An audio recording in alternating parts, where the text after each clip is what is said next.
quiero dar gracias porque me hayan invitado a poder hablar de mi vocación misionera, porque siempre da gusto hablar de las cosas que uno ama. Pues bien, voy a dar unos pocos datos de esa vida larga que ya tengo yo en este momento. Lo primero de todo que ha influido mucho en mi vida ha sido el tener una familia muy cristiana, de tal manera que en muchas ocasiones en mi vida he sentido los efectos de haber vivido en esa familia, que siempre me ha dado pues unas soluciones realmente cristianas a todas mis inquietudes o dificultades. Voy a hablar directamente de la vocación apostólica o vocación misionera. Y el primer dato es lo que me ha quedado muy grabado de cuando yo por primera y única vez hablé con mi mamá de cosas serias. Yo le dije que quería ser jesuita y mi mamá me dio un gran abrazo y se echó a llorar. Pero se echó a llorar de alegría y me dijo: he estado rezando mucho para que tú seas sacerdote. La única vez que hemos hablado, porque después murió al cabo de pocos meses. Tenía yo 14 años. Bueno, primero, ahora, ¿cómo fue mi nombramiento para las misiones? Pues estaba yo tan tranquilo en tiempo de vacaciones, mirando al mar, allá en España, y pasa el padre provincial y me dice: hermano, usted tiene cara de japonés. Válgame Dios. Fue como una puñalada, ¿no?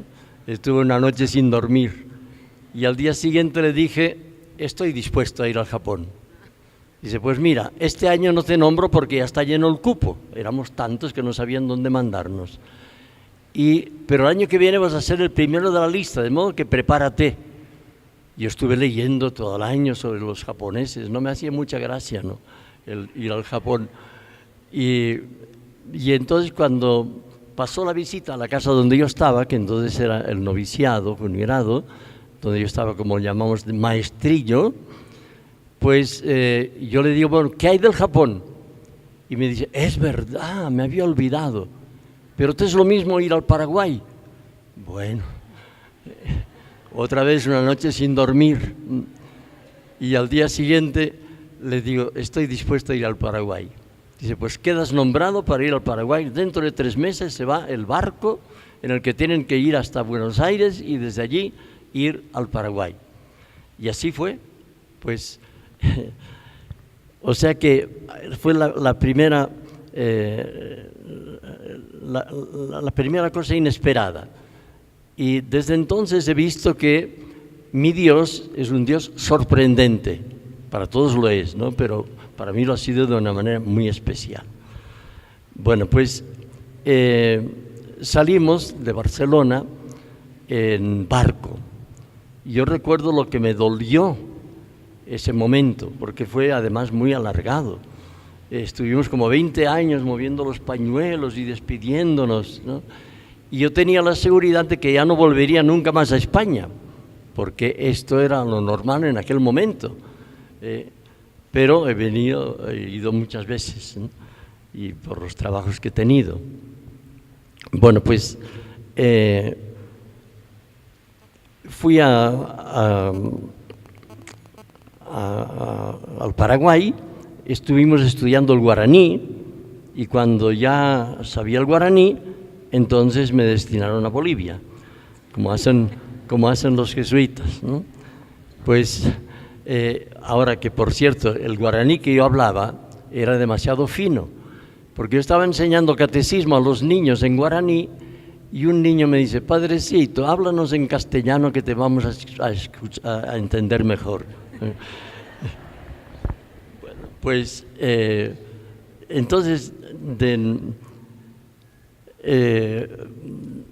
estuve un año y medio en el Paraguay. Después fui a estudiar teología a Argentina, en San Miguel, Y allí estuvimos muy en paz durante 1 año y medio, pero era el tiempo de Perón, y Perón pues comenzó a perseguir a la Iglesia, y para ser original comenzó con los jesuitas, y nos vinieron una noche una serie de policías para ver si teníamos armas.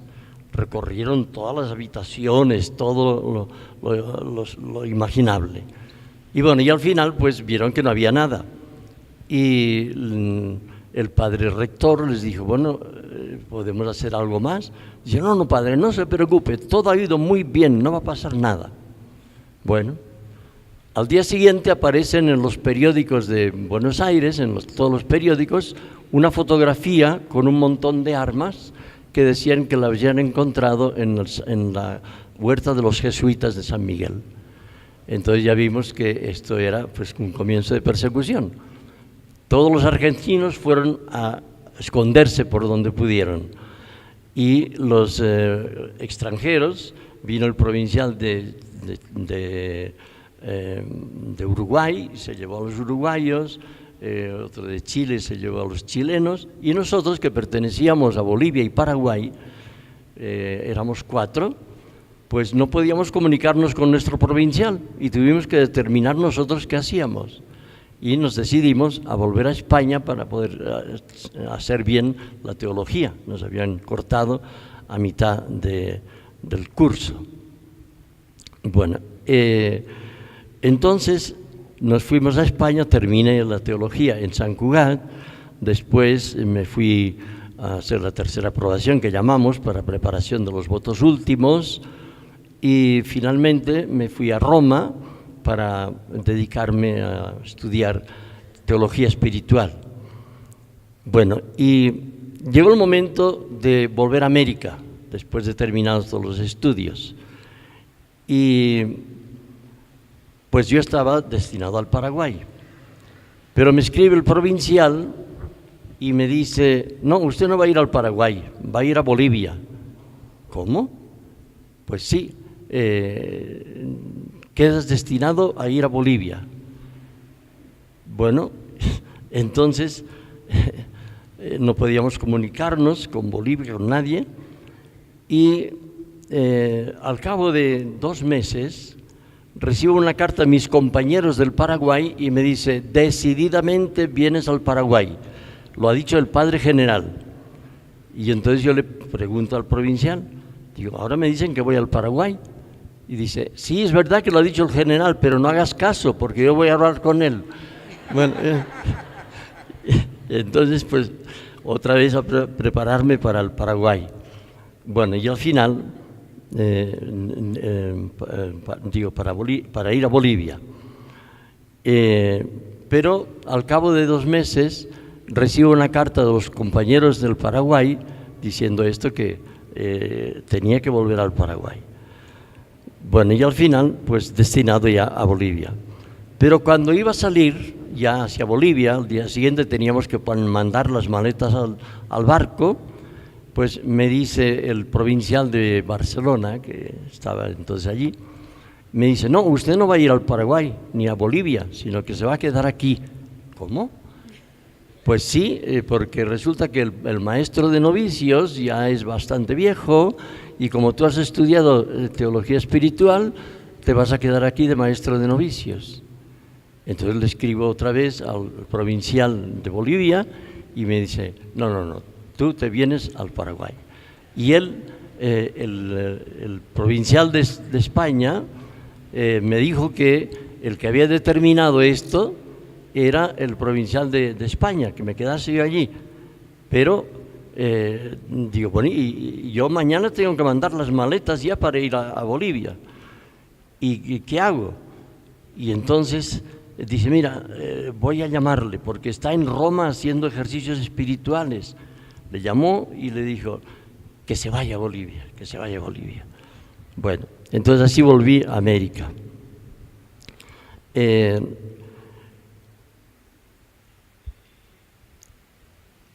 Pasamos, me tengo que saltar muchas cosas, ¿no? Pues estaba yo en Bolivia y llevaba 2 años, no había tenido ninguna experiencia de ser superior ni cosas semejantes.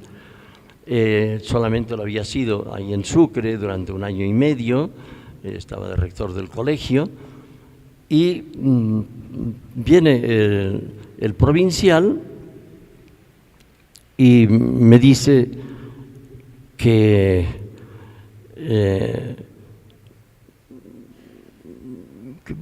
bueno, antes de que me diga, estaban en capítulo general en Roma y fue elegido el padre Arrupe como general. Y entonces eligieron al que era provincial de Bolivia para que fuera el asistente de España en Roma. Y desde allí pues vino aquí a Bolivia para buscar una víctima, porque él tenía que dejar de ser provincial. Y yo entonces estaba de consejero, pero sin experiencia, y me dice, tú tienes que ser provincial. Digo yo, si no he hecho nada.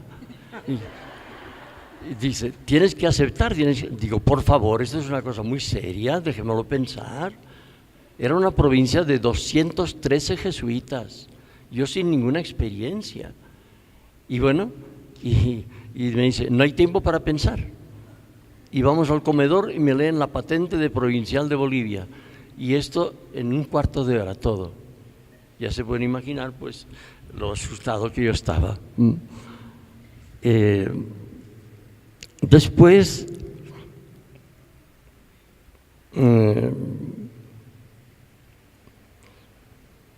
bueno, ya pasamos a otra cosa ya más importante, que es que así como me habían nombrado provincial, entonces yo fui elegido también como de la directiva de la CLAR, la Confederación Latinoamericana de Religiosos, que contenía 22 conferencias nacionales, 180.000 religiosos. Bueno, y cuando yo estaba dando ejercicios a un padre que ahora ha muerto, el padre Trollo y otro, pues pasa el secretario de la CLAR, que venía de una reunión de Sucre, y me dice, hemos pensado en ti para que seas presidente de la CLAR. ¿Yo? Pero si ni siquiera tengo, no soy latinoamericano, yo he nacido en España. Dice, sí, no hay otro remedio. Digo, pero ¿por qué no hacen al vicepresidente, que es una excelente persona, un mexicano? Y me dice, no, ya lo hemos intentado, pero es que los de su congregación no lo permiten. Por tanto, en segundas nupcias te pedimos a ti que seas presidente de la CLAR. Pero digo, pero esto es imposible. Bueno, total, desde ese momento ya no hubo nada que discutir. Me hicieron presidente de la CLAR. Y me dijeron, para engañarme, que serían 3 o 4 reuniones al año y que, bueno, no tendría mucho que hacer. Total, la verdad es que tuve que dejar todo y dedicarme solamente a esto. Imagínense, con una cosa que era de tanta importancia. Bien, ahora, lo que sí quiero decir es que aquí he visto yo siempre la providencia de Dios. A mí me hizo un bien inmenso el trabajar en la CLAR. Estuve vinculado a la CLAR 23 años, porque después de ser presidente de la CLAR, me dieron otros cargos también, ¿no? Por ejemplo, pues el equipo de teólogos, luego unos cursos que dábamos para superiores y formadores, etcétera. Total, que todo esto pues me llevó a estar 23 años vinculado a la CLAR. Y me hizo un bien inmenso, digo, porque pude ver desde dentro todo el proceso que estaba siguiendo la vida religiosa en América Latina. Era un proceso de cambio y con un equipo de teólogos excelente, que eran jóvenes, pero muy bien formados en universidades de Europa y que además eran muy buenos religiosos. Y esto fue un gran acierto, porque es los que acompañaron a todos los cambios que se fueron haciendo en la vida religiosa en América Latina. Y había momentos maravillosos. Yo tuve la suerte de estar en Medellín con los obispos, porque nos invitaban a algunos de la CLAR para estas reuniones. Y en Medellín realmente hubo un florecimiento primaveral de la Iglesia y un ambiente maravilloso. Y lo más interesante es que los efectos que produjo esto en los religiosos de América Latina, porque después de terminado,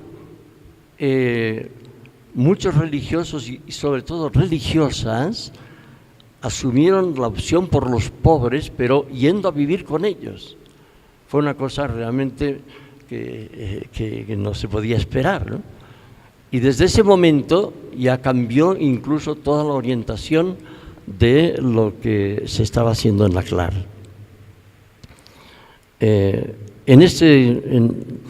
Tuvimos momentos muy buenos como este que acabo de decir, pero momentos muy malos también, porque había ciertos obispos que no estaban de acuerdo con la orientación de la CLAR, porque era una orientación muy actualizada en que se pretendía vivir lo que decía el concilio, y realmente pues se lograba mucho. Yo recuerdo la emoción con que estábamos viendo desde Bogotá lo que respondían las diversas conferencias nacionales de religiosos, que preguntábamos a ver qué es lo que más llama la atención en su nación. Todos nos fueron diciendo lo mismo: la opción por los pobres. Vamos a trabajar por los pobres. Bueno, esto fue como un giro completamente diferente de lo que se había hecho hasta ahora. Pero también tuvimos momentos muy dolorosos, porque había incomprensión por parte de un grupo de obispos que tenían mucha muñeca y que estaban en contra de lo que estaba haciendo la CLAR. De tal manera que, ya sin contar otros casos, un día el Papa Juan Pablo II, esto no le quita nada a su santidad, ¿no? Yo creo que es un santo, pero que reunió a algunos superiores mayores, los generales de gente que tenían aquí en América Latina, para decirles esto: ¿qué prefieren? ¿O la extinción de la CLAR o el control de la CLAR? Y claro, ellos decían, entre dos males pues hay que escoger el menor, ¿no? Bueno, pues que le controlen. Bueno, lo controlaron, nos quitaron la posibilidad de elegir a las principales autoridades, los eligieron desde Roma, pero fueron excelentes las elecciones y todo el mundo aceptó a los que habían nombrado como nuevo presidente y vicepresidentes. Y esto pues dio otra vez una gran vitalidad a la CLAR. Bueno, y así pasamos momentos muy malos, pero el resultado siempre fue muy positivo.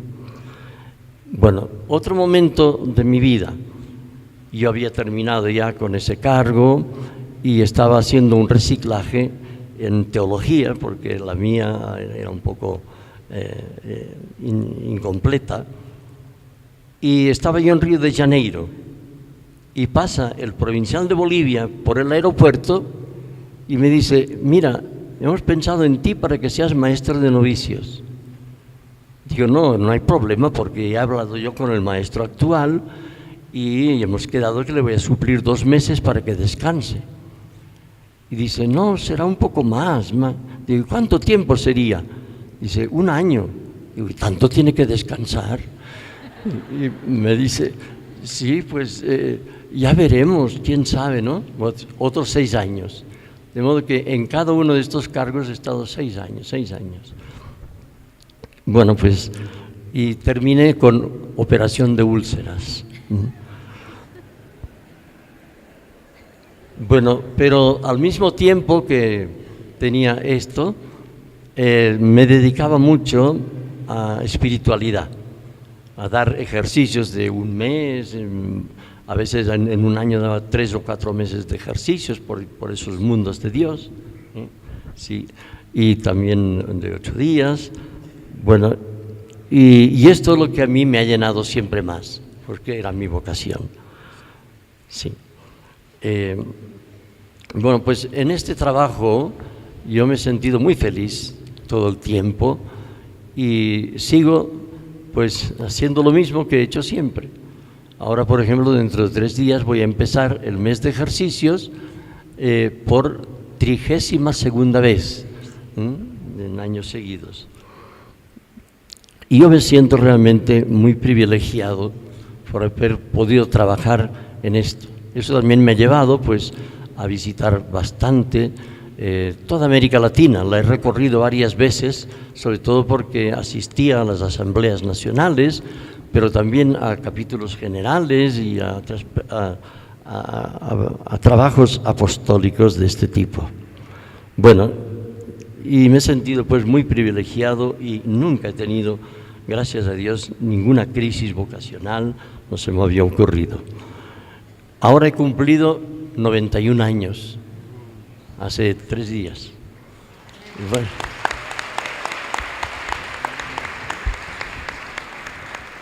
Y me siento muy privilegiado porque estoy bien de salud. Todavía la cabeza la tengo clara y sigo dando ejercicios. Ahora dentro de 3 días empiezo un mes de ejercicios y al mismo tiempo 8 días de ejercicios para otro grupo. Bueno, pues se acerca el momento de fin de trayecto, ¿no? Y la verdad pues que no, por ahora no tengo ninguna preocupación, pero va a llegar, claro. Pero yo tengo la imagen de Dios, que no es la del justo juez, sino que es la del amigo bueno, porque el justo juez pues va a decir, a ver, dame cuenta hasta el último centavo.